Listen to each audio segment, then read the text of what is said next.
By the way, an analysis of Wes Anderson films.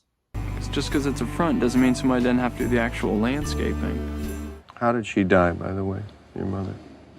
May I officiate, by the way? The ceremony.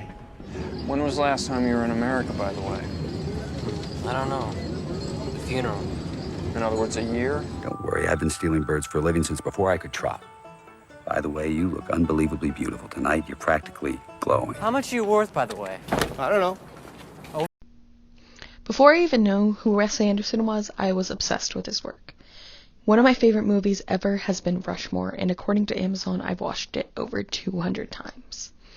Underneath all the bright colors of his production and the detail to every single scene, there's themes of recovery and loss. When watching a Wes Anderson film, you feel like you're stepping into a different world with different rules. This can be seen through the development and portrayal of his characters. The first stylized move of a Wes Anderson film is the dialogue. The offbeat, quirky, deadpan style he uses to create his own comedic style. Throughout the film, lines that are jokes come off as serious and vice versa. This form of comedy allows the viewer to decide what they find funny, and when they laugh. Anderson isn't telling you, look, this is funny, now laugh, like other directors do. He also uses this odd diction to make the informal formal. An example of this is the first scene in the robberies of Bottle Rocket. Within this scene, there is an absurd politeness where Owen Wilson's character calls the manager sir. But within the same breath, Anderson makes something serious and turns it humorous. This can be seen in the Royal Tannenbaums, where they make Margot's adoption a recurring joke in the film. Much like the play within a play in Shakespeare's Midsummer Night's Dream, all of Anderson's films either have a play in it or feel like they are one. From Max Fisher's multiple plays touching on everything from gangs to Vietnam, or Margot's birthday party play about a zebra getting shot by a bear, this concept adds layers to the film, giving the audience a cue of how the character's feeling. Sometimes, like in Moonlight Kingdom, there's even foreshadowing of events. The next rule of an Anderson film is his portrayal of children. Through all 9 films that he's currently released, children tend to have a sense of maturity and act like adults. This is most noticeable in Rushmore and the Royal Tannenbaums. The children's roles in these movies are written like adults, giving children a more open intellectual viewpoint. The younger characters are more ambitious and responsible. They feel like they have a society to conform to. In Rushmore, Max Fisher spends a majority of the movie doing what he thinks adults want him to do. He lies to appear ahead and does what he wants, but once he does what he wants, he accepts his own feelings and becomes happier.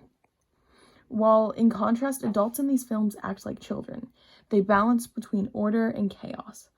Adults get into childish fights and turmoil. They learn to look towards the future, but also reflect on their past. Next, I'd like to talk about the aesthetic of the films. Most importantly, the camera work and how the movie is viewed itself.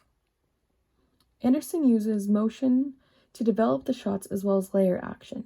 While one viewer may be concerned on what a main character is saying or doing in the foreground, something completely different is happening in the background. This bizarre technique makes it so each time you view the movie, something different happens. Another interesting use of camera work is when events happen that are supposed to be important, they happen in slow motion, like the wedding scene in Moonlight Kingdom or the brothers chasing the chain in the Dialogy Limited. Also, when objects are important, Anderson uses an overhead center-line close-up. There's a lot of symmetry within his shots, and he plays off of the part of the brain that finds symmetry beautiful. Now, a Wes Anderson movie wouldn't be complete without a very strict color palette. Every movie has its own palette that is tied to the setting, characters, and events within the story. According to Anderson, during an interview with iTunes podcast, he says that his colors schemes have a very strict scheme and that they are hardwired to him. And the palettes are designed to pop at you and keep your attention as much as a good ad would.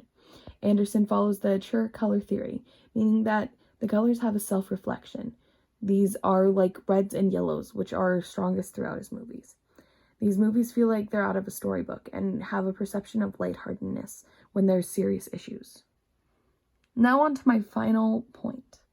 All these films deal with themes of loss and how to deal with loss. In every Wes Anderson movie, this is a common theme.